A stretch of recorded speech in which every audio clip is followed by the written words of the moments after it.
الكذب في الحديث هو العلامة الأولى التي تدل على النفاق. المنافق لا يقول الحقيقة، بل يختلق الأكاذيب.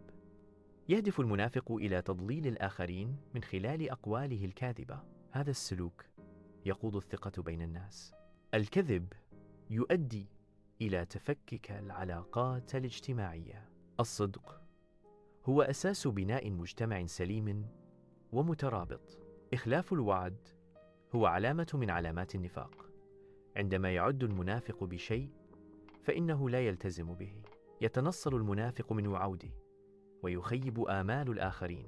هذا السلوك يظهر عدم الاحترام ويؤدي إلى فقدان المصداقية. إحدى علامات النفاق هي الخيانة في الأمانة. عندما يؤتمن المنافق على شيء فإنه يخون هذه الأمانة. يستغل المنافق الأمانة لمصلحته الشخصية بدلاً من الحفاظ عليها.